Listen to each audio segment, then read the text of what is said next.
Jozef Chen, one of the most brilliant and detail-obsessed minds in modern grappling, once recommended a book.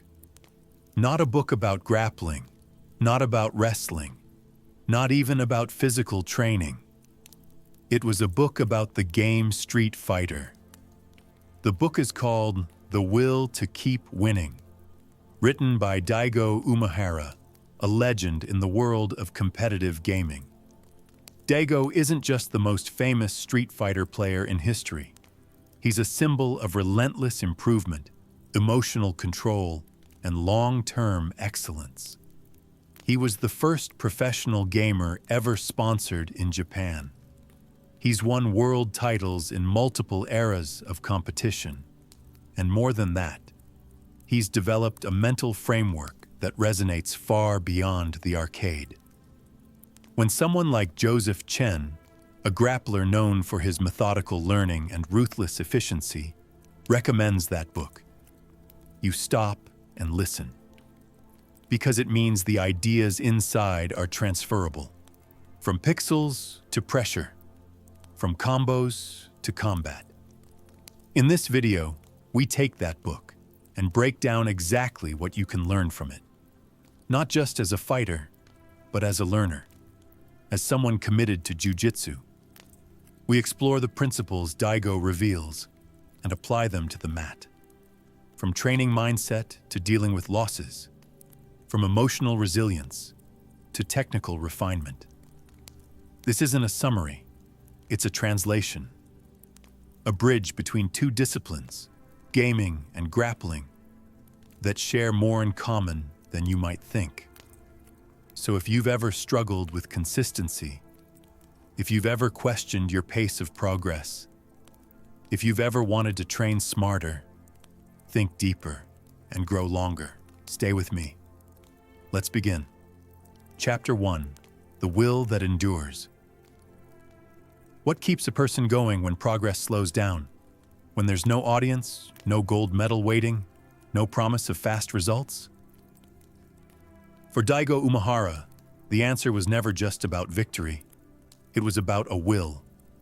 A quiet, stubborn, persistent will to keep improving.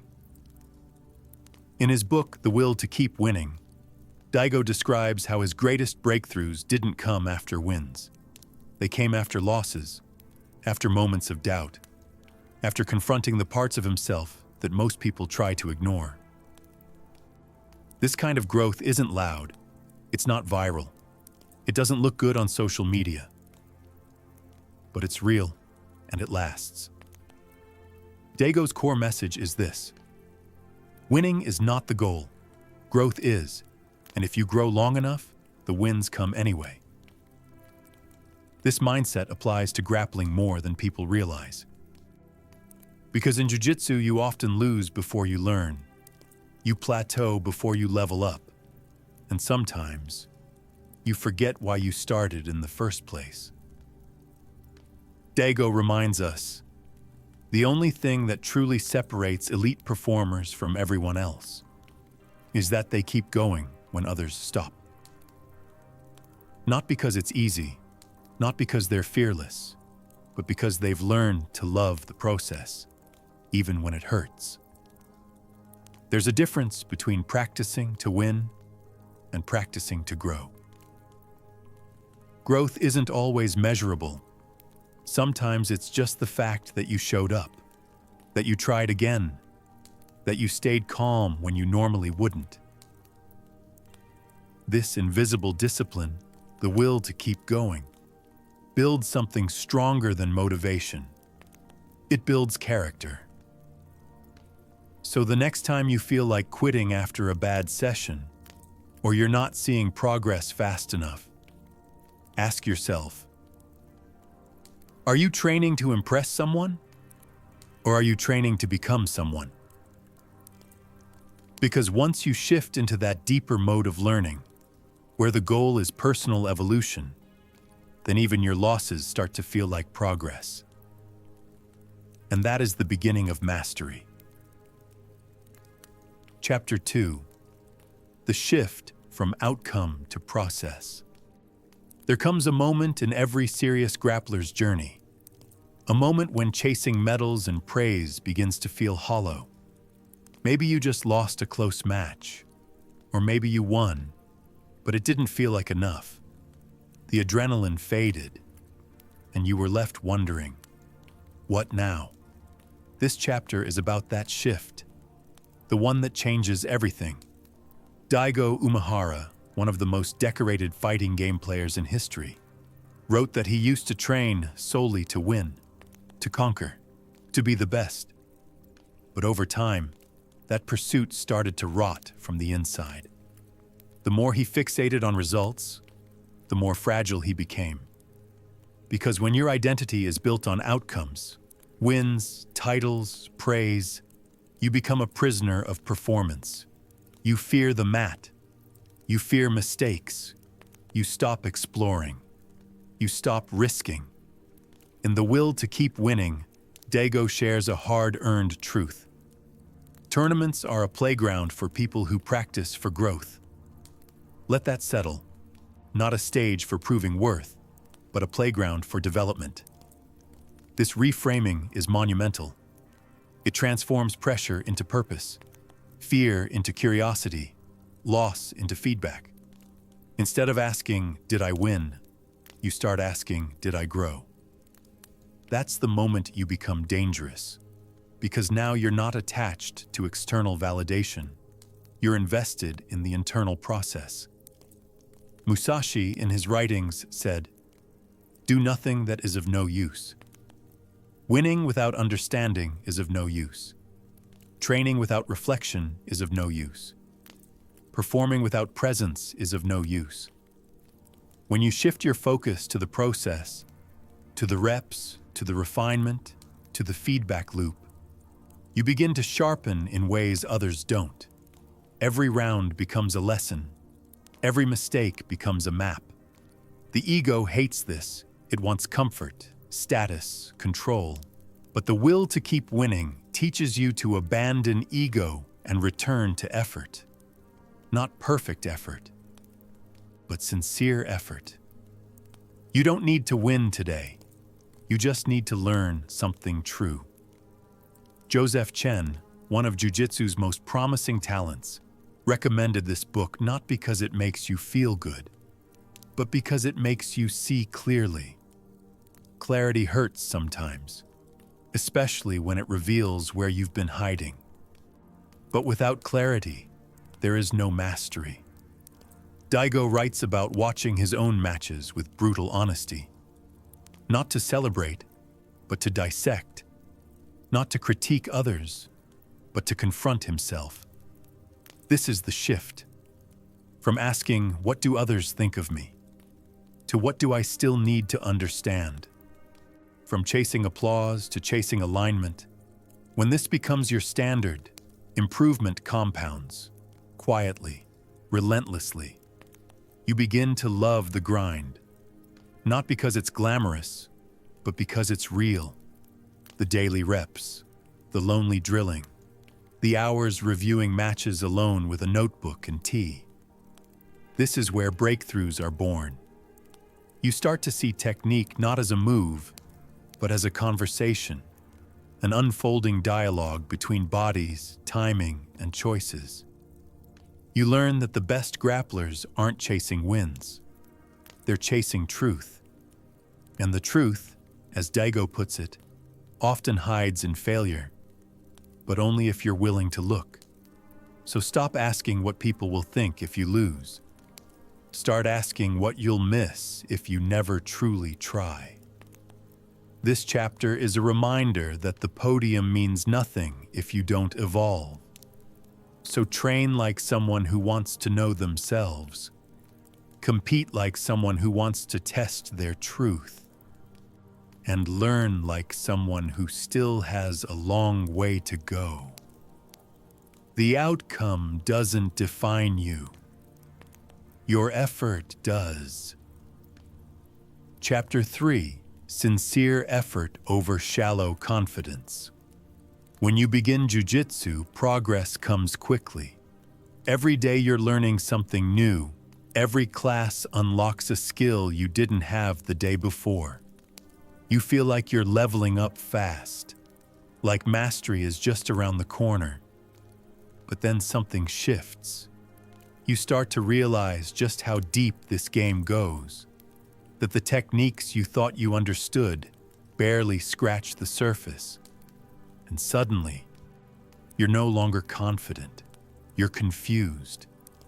That confusion is sacred. Daigo Umehara speaks about this stage in The Will to Keep Winning.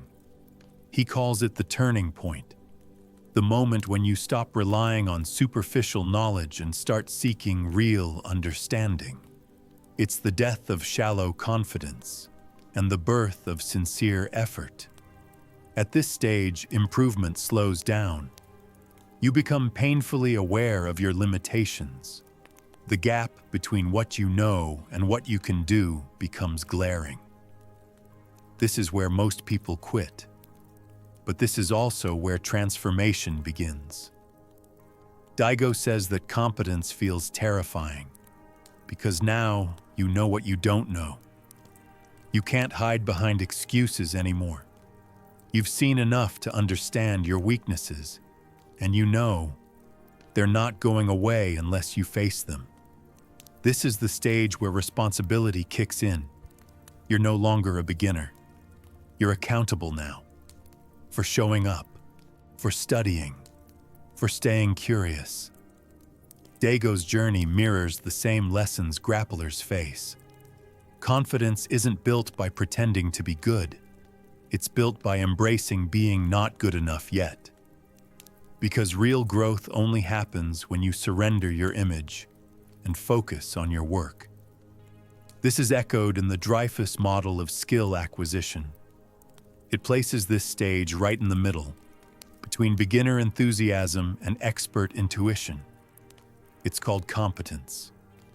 Here, the performer has learned the rules, but now confronts situations where rules aren't enough. In Jiu-Jitsu, it's like knowing the mechanics of a triangle choke, but still getting past in every roll. You understand the pieces, but not the timing, not the nuance, not the dance. Daigo writes, "It should be enough to make little discoveries that indicate growth or progress, even if they come over a short time." That mindset keeps you going. You stop chasing huge leaps and start celebrating tiny truths, like realizing your guard retention failed not because of strength, but because your elbow flared. Like noticing how a shift in hip angle stopped someone's knee cut. These micro lessons are gold, but you only find them if you're watching, reflecting, honest. That's what separates those who plateau from those who ascend.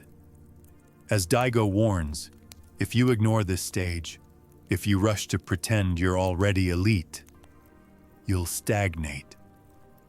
Because growth doesn't come from pretending. It comes from presence. It comes from watching your own losses without flinching. It comes from sitting in the discomfort of knowing you're not there yet, but choosing to show up anyway. So if you're in that messy, uncertain, frustrating middle phase, stay there. Study more. Drill deliberately. Ask questions. Let go of the need to impress, and commit to the need to improve. You're not failing, you're learning. And the ones who learn the most win the most. Chapter 4. The Burden and Gift of Awareness. At a certain point in your training, something shifts. The rush of early progress fades, the breakthroughs slow, and the game begins to feel heavier. Suddenly, you're no longer just learning, you're realizing how little you actually know, realizing that knowledge alone isn't enough, realizing that your habits, reactions, and instincts are all being tested under pressure, and most of them break. This is where awareness becomes a burden. but it's also where true growth begins. Daigo Umehara reflects deeply on this phase in The Will to Keep Winning. He describes a period where he began to see every match, every practice as a reflection of himself, not of what he wanted to be, but of what he truly was. In jiu-jitsu, this moment is just as brutal. You roll with someone who forces you into bad positions over and over. You tap, you escape, you get smashed again, and you leave the mat not wondering what happened, but knowing exactly why it happened. Because you made the wrong choice, because you hesitated, because you tried the same move with no adjustment. And now, you can't pretend. Daigo would say this is the stage where improvement becomes intentional. You're no longer collecting techniques like trading cards. You're breaking them down, internalizing them, asking why they failed. You move past chasing success and begin chasing clarity. But here's the paradox. The more aware you become, the more painful your flaws feel. That's why most people turn back. They'd rather feel confident than confront the truth. But awareness, while painful, is also the greatest gift, because it allows you to train with precision, to re-watch your rounds and see what others miss, to refine your timing, to understand your rhythm, to catch the details that separate solid from spectacular. The Dreyfus model calls this phase proficiency, where the practitioner no longer thinks in terms of moves, but in terms of situations, where decisions come not from memorized steps, but from lived experience. It's a transition from analysis to intuition. Daigo describes it as moving from theory to feeling, from calculation to flow, and yet you never stop learning. Even at this level, every mistake reveals more. Daigo admits that he still replays his losses, still reflects on his decisions, still sharpens his instincts, because mastery isn't a destination, it's a rhythm. You stumble, you study, you return, over and over again. So if you're in that phase where every mistake feels magnified, stay with it. It means you're seeing clearly. It means you're moving forward. And it means you're one of the few who didn't flinch when awareness showed its face. Daigo calls this the true path to mastery, not avoiding the mirror, but looking into it, calmly, completely, without turning away. Because that's where greatness begins, not in knowing everything, but in being brave enough to see yourself. Chapter 5, Beyond the Plateau. Reclaiming progress. Plateaus are inevitable. In every discipline, from chess to jiu-jitsu to street fighter, there comes a moment when progress seems to halt. Your hours are the same. Your effort is the same. Your dedication hasn't slipped. But the breakthroughs stop arriving, and this silence becomes deafening. You start to question everything. Am I doing something wrong? Have I hit my limit? Why am I no longer improving? This is where most quit. But Daigo Umehara didn't. In The Will to Keep Winning, he speaks openly about the long stretches of stagnation in his journey. Moments when his performance dipped, when rivals surged ahead, when even the games he loved felt distant and dry. But instead of backing off, he changed his lens. He stopped searching for external validation and began studying the micro-movements, the rhythms, the invisible parts of play. In jiu-jitsu, this shift is just as crucial. When the arm bars aren't hitting, when your passing stalls, when you feel like you're spinning in circles, it's not that you've stopped improving. It's that the improvement has moved underground. Underneath the surface, your nervous system is adjusting. Your instincts are realigning. Your brain is catching patterns you don't consciously notice yet, but it's happening. Daigo calls this the quiet work, the repetitions no one sees, the practice rounds that feel dull, the thousands of decisions made in silence. He learned to view the plateau not as a dead end, but as fertile ground. Because this is where deeper systems take root. This is where mastery reorganizes itself. It's easy to chase novelty when progress slows. New gyms, new moves, new distractions. But those who stick with their current path, who refine instead of restart, often come out the other side transformed. Daigo warns that not all plateaus are the same. Some are a sign you've stopped truly observing yourself. Others are a natural part of growth. How do you know the difference? By reflecting with honesty, by reviewing your sessions without ego, by asking, am I doing the work, or just going through the motions? If you are still pushing, still trying, still showing up with focus, then trust the silence. Growth will return, and when it does, it will be exponential. This phase also trains your resilience, not the loud, aggressive kind, but the quiet discipline of consistency, of finding value in each session, even without fireworks. Some of Daigo's most profound insights didn't come from major wins.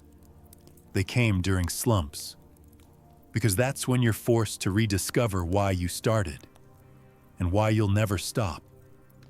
If you're plateauing right now, good. You're exactly where transformation begins. Stay there and keep digging. Chapter 6. Pressure, preparation, and the moment that matters. Every practitioner faces it, the moment where everything you know is tested. A competition match, a tough round in training, a challenge where there's no time to think, only to act. This is the crucible. And Daigo Umehara has lived inside it more times than most people will in a lifetime. What separates those who rise under pressure from those who collapse? It's not talent, or even strategy. It's preparation. Daigo describes the mental rehearsal that preceded his greatest matches, how he would walk through every possible outcome, not just imagining success, but feeling the weight of every mistake. He prepared his emotions like he prepared his hands. That mindset is gold for any grappler. How often do we train moves, but not moments? How often do we drill techniques, but never simulate the pressure? In Jiu-Jitsu, the ones who win aren't just good technicians, they're competitors. They're the ones who can execute when adrenaline spikes, when the crowd watches, when the lights hit. And that ability doesn't come from just grinding. It comes from conscious preparation. Daigo talks about finding flow even in the highest pressure moments. But that flow isn't magic. It's built. It's the byproduct of thousands of choices made in training, thousands of situations visualized before they happen. The Stoics called this premeditatio malorum, premeditation of evils. They trained themselves to feel every possible loss ahead of time, so they could stay calm when those moments arrived. Daigo did the same. And we can too. Before a big tournament, rehearse the worst-case scenario. What happens if your game plan fails? If the ref makes a bad call? If your opponent surprises you? Can you still breathe? Still adapt? Still fight? Because that's the real training. Training your reaction to the unexpected. Training the self, not just the skill. Daigo shares how, in the moments before his biggest matches, he often looked emotionless. But it wasn't detachment. It was readiness. He had already experienced the pressure in his mind. So when it came, it felt familiar. Fighters can do the same. Create rituals, visualizations, breathing patterns that return you to center, not to make pressure disappear, but to make you capable of holding it. Because pressure is not the enemy, it is the proving ground, and every moment of preparation you put in is a stone in the foundation of your poise. Daigo reminds us, the goal is not to escape the nerves, but to walk into the storm and stay composed. If you can do that, you don't just win matches, you win respect, including your own. Chapter 7. The hidden cost of winning at all costs. What does it really mean to win? Most people think winning is the goal, the scoreboard, the medal, the raised hand, the admiration. But Daigo Umehara urges us to look deeper. In The Will to Keep Winning, he recounts a time when he became obsessed with results. Tournaments, rankings, beating opponents.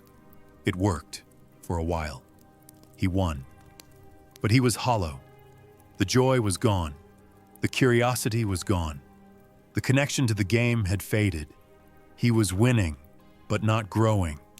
And without growth, winning felt meaningless. This hits hard in jiu-jitsu. You can win by stalling, by point fighting, by gaming the rules. You can study the meta and find loopholes. You can shut down your opponent without ever truly testing yourself. But what are you left with? You climbed the mountain, but you never saw the view. Daigo realized that chasing only the win robs you of the deeper treasures competition offers: self-discovery, adaptation, creativity under pressure. These are the traits that endure, long after the trophies collect dust. So how do you shift? By redefining success. Start measuring your matches not just by the result, but by the risk you took. Did you try something new? Did you attempt a submission you've been working on? Did you fight through fear? These are the true wins. They're quiet, internal, invisible to the scoreboard, but they compound. Over time, they build a version of you that can do more than just win matches. You evolve into someone who can thrive under any condition. Daigo also talks about the identity trap. When you start seeing yourself as the winner, you become afraid to lose, afraid to experiment, afraid to look foolish. But experimentation is where growth hides. In jiu-jitsu, this might mean letting yourself get past so you can test your escapes. It might mean pulling guard when you always wrestle, just to feel the other side. It might mean hunting submissions, even if it risks your points lead. This is the price of growth, and only those who are willing to lose for a greater cause ever discover what they're truly capable of. Daigo writes about his own turning point, when he stopped asking, "How can I win this match?" and started asking, "How can I become a better version of myself through this match?" This mindset reconnected him with his purpose. It relit the fire, and it transformed competition from a scoreboard to a forge. So now we ask you, are you competing to protect who you are, or to discover who you could become? One leads to safety, the other to transformation. Choose wisely, because the cost of winning at all costs might be losing yourself. Chapter 8. Let go of control, discover flow. What if control is the very thing holding you back? Daigo writes about something every serious competitor eventually confronts: the tension between precision and surrender. We crave control over our training, our performance, our outcomes. We want to predict, to plan, to perfect. But true mastery isn't rigid. It flows, and flow can't be forced. It emerges when you let go of the need to control everything, and instead trust your preparation. You move without overthinking, react without delay, express yourself fully. In Jiu-Jitsu, this is the elusive state where technique meets timing, and time disappears. It feels like the match is happening through you, not by you. Daigo calls this natural movement, a state where you're not calculating, you're just doing. This doesn't come from guessing. It comes from relentless repetition, deep familiarity, total immersion. Only then can you let go and trust your instincts. So many athletes get stuck between knowing and doing. They drill techniques, watch footage, memorize strategies. But when it matters, they freeze, they overthink, second guess, get stuck in their own heads. Why? Because they never practiced letting go. Letting go isn't weakness, it's trust. Trust that your body remembers. Trust that your mind is sharp. Trust that even if it's messy, you'll find a way. Flow is what happens when preparation and presence meet. And ironically, the harder you try to force it, the further it slips away. This lesson applies far beyond the mat. In life, in business, in creativity, those who learn to surrender to the moment often outperform those who cling to control. It's not about letting go of discipline. It's about letting go of fear and trusting that your deepest preparation will guide you when the pressure hits. In every round, in every match, you'll be faced with two choices: clench up or breathe, control or flow, force or feel. Mastery lives in the latter. And if you can learn to trust your training and let go, you'll unlock a level of performance that control could never reach. Chapter 9. The Discipline Beyond Emotion. Emotion is powerful. It can spark action. It can fuel your grind. It can even lift you through moments when your body says stop. But emotion can also mislead. Daigo Umehara writes about the danger of attaching too deeply to emotion, especially in competition. He admits there were moments when he won, but it didn't feel like a win, and times he lost, but felt strangely proud. This is the paradox. Emotion isn't always an accurate compass. In Jiu-Jitsu, your emotions can make you force a submission too early, abandon a position too soon, or chase revenge in a rematch instead of staying present. Daigo argues that mastery requires discipline beyond emotion, not suppression, but awareness. To feel, but not be ruled. When you're mounted and exhausted, your emotion screams, explode. Discipline whispers, frame, breathe, find your timing. This kind of internal discipline isn't just physical. It's mental, emotional, even spiritual. It's what allows you to act with clarity, even when chaos surrounds you. And it's not built in the spotlight. It's built in silence, in lonely training rooms, in quiet moments of doubt, in the slow grind of repetition when no one is watching. Daigo reminds us, discipline is doing what's right, not what feels good. And in the long run, it's discipline, not emotion, that carries you through the valleys of plateaus, injuries, and setbacks. Because emotion fades, but habits remain. Every time you return to the mat when you don't feel like it, every time you stay focused instead of chasing hype, every time you choose presence over pride, you're building something unshakable. So don't fight emotion. Feel it, acknowledge it, then move beyond it. That's where the real growth happens. Chapter 10. Beyond the meta, into the mind, every sport has a meta. the optimal strategy, the popular technique, the prevailing game plan that dominates at the highest level. In Jiu-Jitsu, the meta shifts. 1 year it's leg locks, then wrestling up, then body locks, then false reaps. But Daigo challenges us to go deeper. He writes, "You don't own your strategies. What works today becomes common knowledge tomorrow. Someone will study it, break it down, build a counter, and post the YouTube tutorial. So if you build your identity around a single move, a single style, a single meta, you've already started falling behind." Daigo's solution: develop your mind, train your creativity, sharpen your adaptability, study deeply, not just what's working, but why it's working. Understand principles, not just patterns. The best grapplers aren't just good at moves, they're good at learning. They can build their game around what's effective, but break it apart and rebuild when the landscape shifts. They're not married to positions.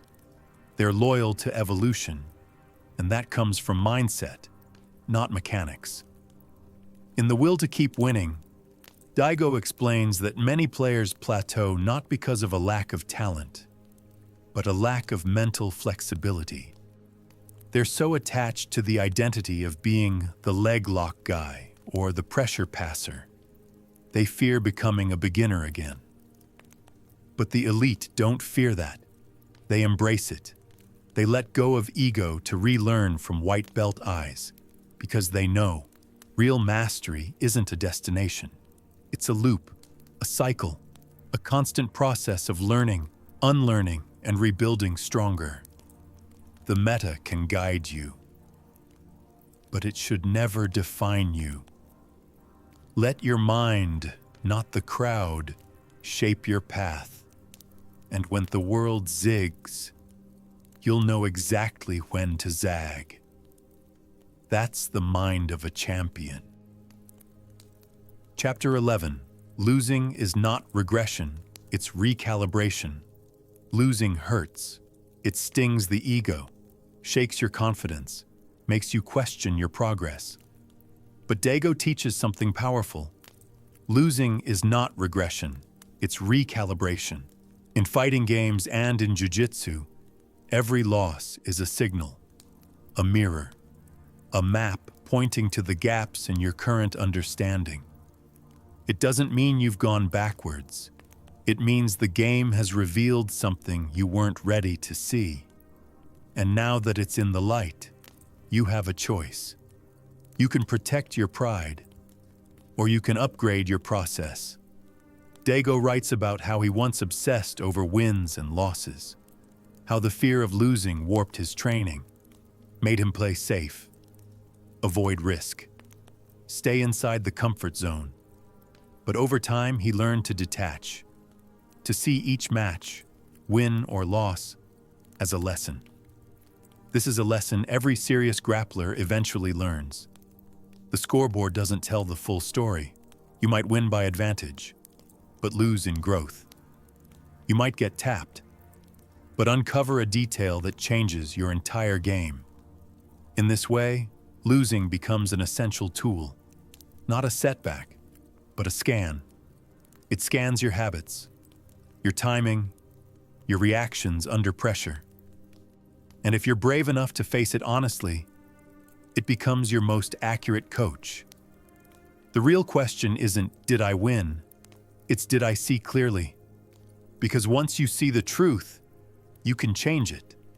So stop fearing losses. Start decoding them. Every match is feedback, and feedback, when received with humility, turns into fuel. Chapter 12. Training in the shadows. There's a kind of training that never gets posted. No medals, no applause, no likes. It's the lonely grind in empty rooms, the silent drilling, the repetitions when you're sore, tired, and no one would know if you skipped. Daigo calls this the shadow phase, a period of invisible effort that most will never witness. but which defines the outcome when the lights are on. In Jiu-Jitsu, it's the solo movement at home, the mental reps before bed, the decision to work on a weakness instead of playing to your strengths. This shadow work isn't glamorous, but it's what separates the serious from the surface level. Daigo explains that during his career, many of his breakthroughs didn't come from tournament matches. They came from boring, disciplined, focused sessions in the dark. It's there, away from distraction, away from validation, that real transformation begins. Because when no one is watching, the only thing left is your intention. Will you cut corners, or will you sharpen them? Will you chase praise, or chase precision? The shadow phase tests your why. If your why is shallow, your consistency will fade. But if your why is rooted in growth, the shadows become sacred. So embrace the quiet. Find joy in unseen effort. Because what you build in the shadows echoes forever on the stage. Chapter 13. Clarity under pressure. Pressure doesn't create cracks, it reveals them. In competition, the truth is amplified. Your habits, your breathing, your reactions, your panic. Daigo writes that the most powerful mindset shift came when he stopped fearing pressure and started studying it. Pressure is a test, but not just of skill, of clarity. When the adrenaline spikes, can you still see the field? In Jiu-Jitsu, it's not about who knows more.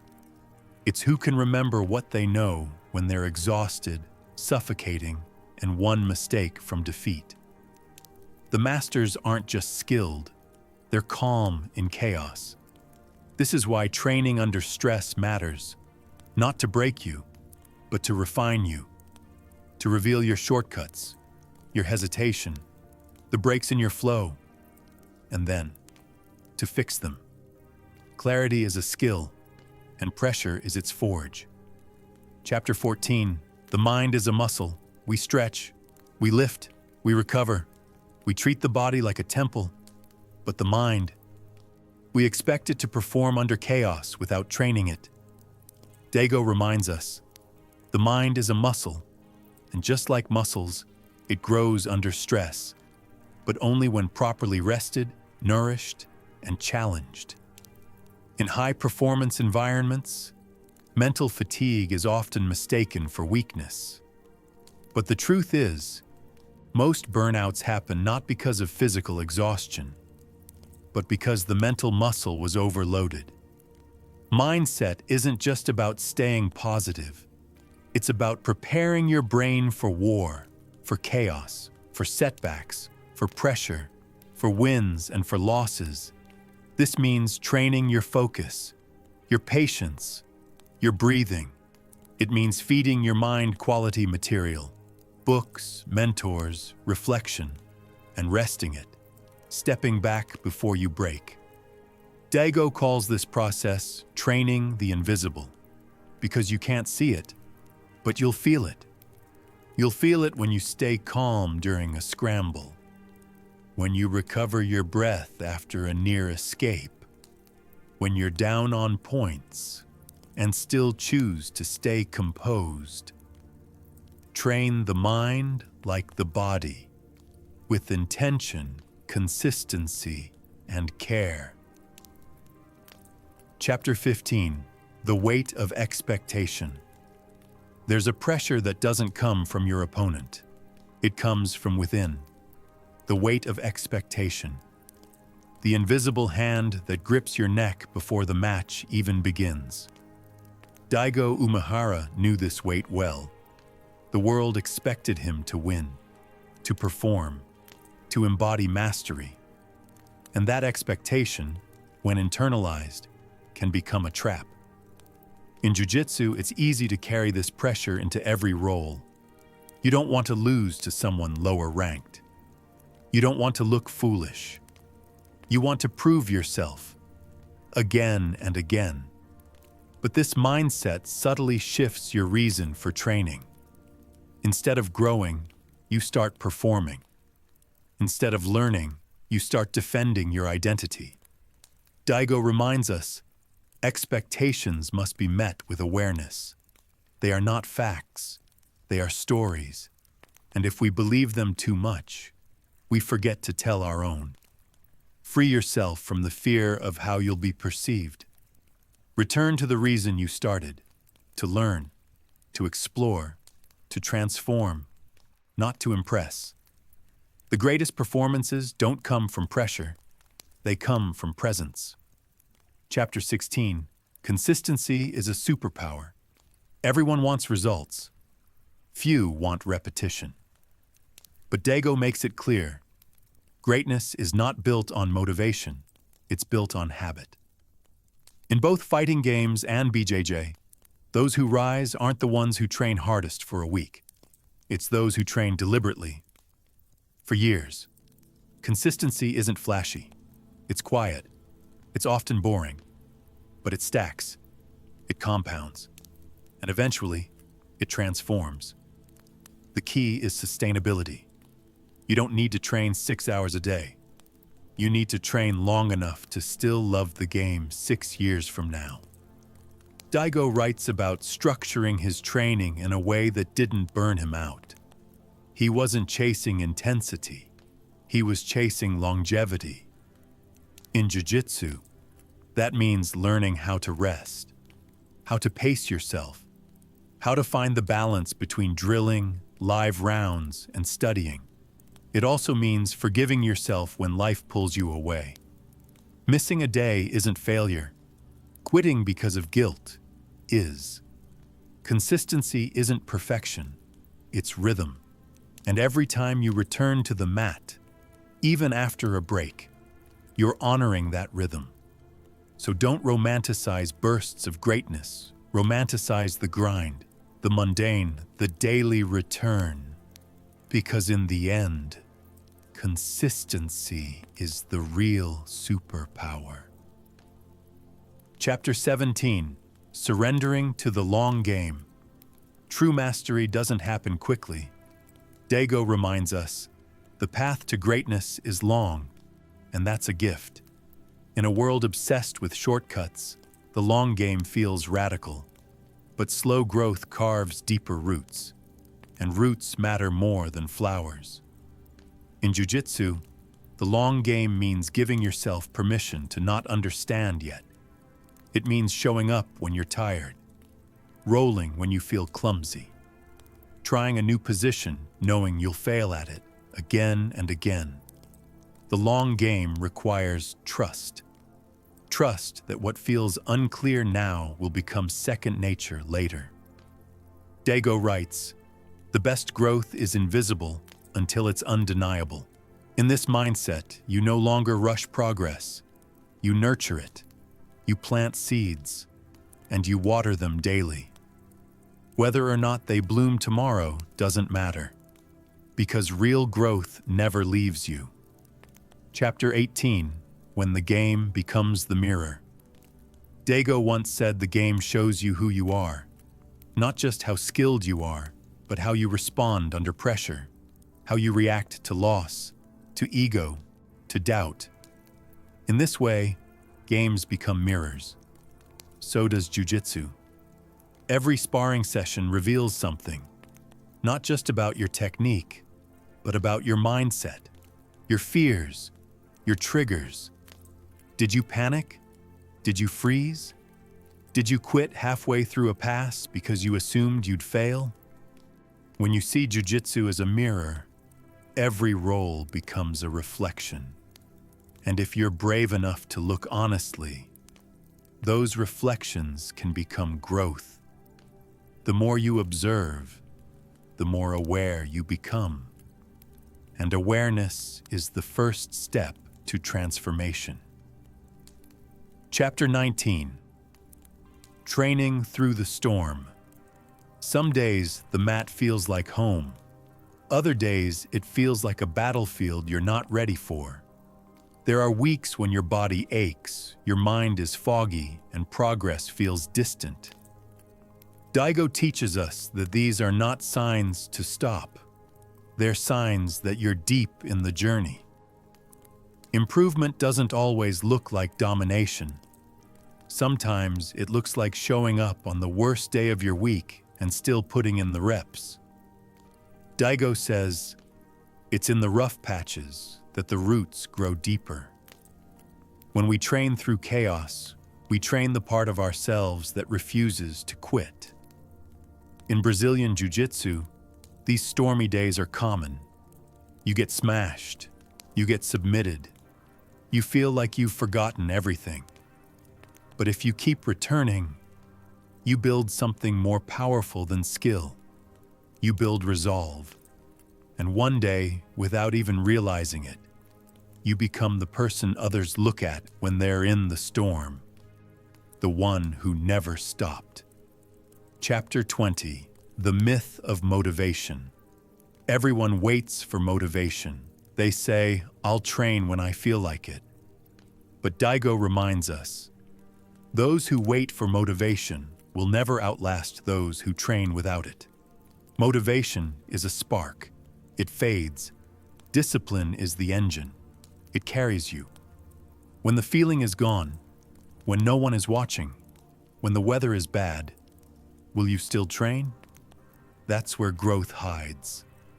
Daigo didn't become a champion by doing what felt good. He became one by doing what was necessary. In BJJ, this applies to drilling, watching footage, and even resting. Not what's exciting, what's required. So let go of the myth. Stop waiting to feel ready. Because the ones who get far are the ones who train even when they don't want to.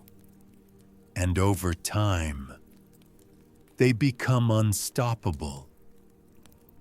Chapter 21. The Loneliness of Mastery. Mastery often looks glamorous from the outside. People see the victories, the podium shots, the highlight reels, but what they don't see is the quiet isolation that builds champions. Daigo's path was one walked largely alone. Not because he wanted solitude, but because the deeper you go into mastery, the fewer people understand the language you're speaking. In Jiu-Jitsu, this is no different. Your friends might not understand why you train through injuries, why you rewatch footage from losses, why you care about the grip someone used 40 minutes into a match most people didn't even finish watching. Mastery is lonely because it's obsessive, but Daigo shows us that this loneliness is sacred. It's in those empty hours when no one's watching that you face yourself. You see your doubts, your flaws, your excuses, and if you're brave enough, you move through them. You come out clearer, sharper, alone, but not lonely, because you understand that the path of mastery is not about company, it's about clarity. Chapter 22. Learning how to lose. No one likes to lose, but everyone must. Loss is the tuition you pay to the gods of growth. Daigo has lost on the world stage, in front of thousands, but he didn't flinch. Because to him, losing isn't an identity, it's information. In Jiu-Jitsu, we often fear tapping. We fear what others will think, what our ego will say. But Daigo's lesson is simple. You must learn how to lose if you ever want to truly win. Losing teaches timing, awareness, focus, resilience. It reminds us we're not done, that the mountain has more to teach. So don't hide from your losses. Study them, honor them, and then get back on the mat. Because every champion was once the person who lost and refused to stay there. Chapter 23. Becoming the architect of your training. Daigo didn't leave his growth to chance.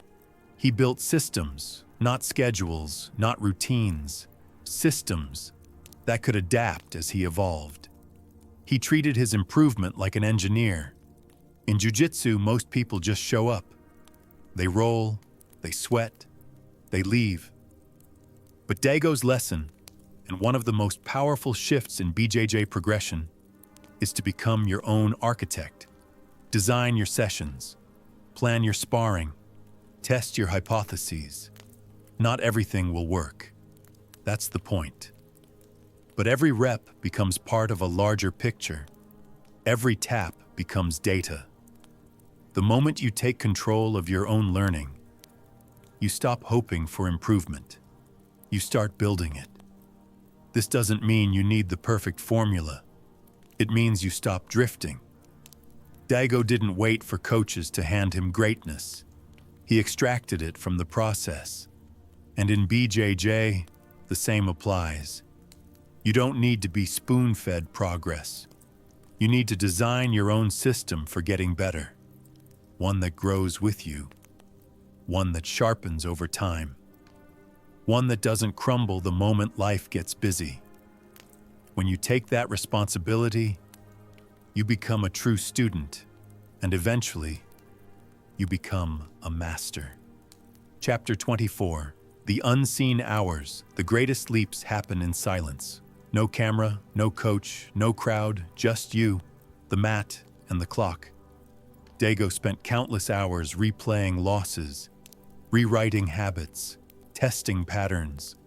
These moments never made headlines, but they made him a legend. In jiu-jitsu, it's easy to glorify the highlight, the submission, the medal.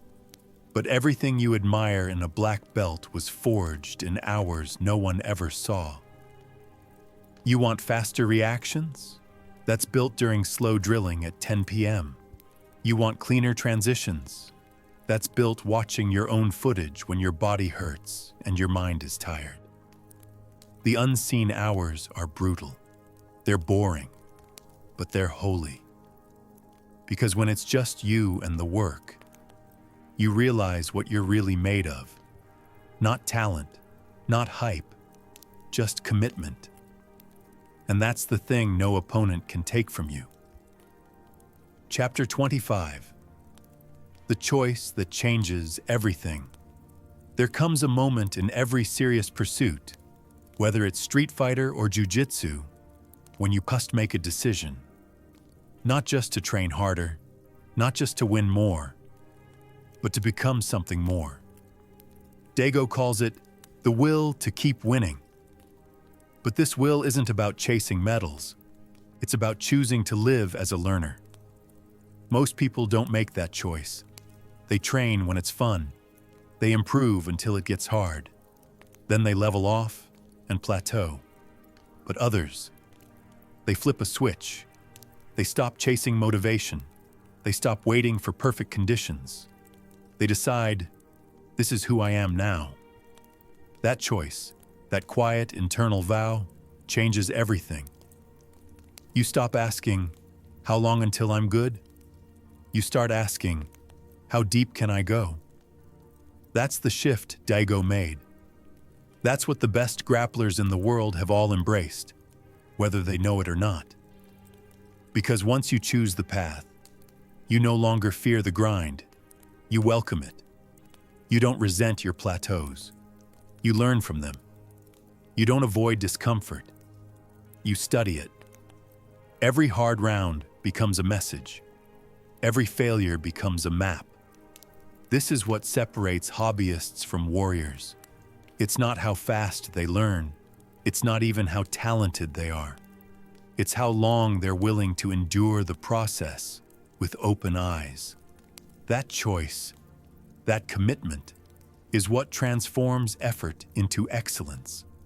And if you're listening to this, truly listening, maybe that choice is calling you too. Conclusion: the will to keep showing up. This wasn't just a book about Daigo Umehara. It was a mirror, a lens through which we can examine our own path, our own art, our own will. Grappling, like life, doesn't reward the loudest or the strongest. It rewards those who return. Return to the mat, return to the lesson, return to the self. If anything in this video spoke to you, if something quietly clicked while listening, then you already know what to do next. Keep showing up. And if you want more like this, more breakdowns, more stories, more of the philosophy behind the fight, then feel free to like the video, subscribe, or leave a comment sharing what stood out to you the most. Not because I need it, but because it lets me know these words are reaching people who live this path. The will to keep winning begins with the will to keep learning. Thanks for walking this path with me. I'll see you on the next one.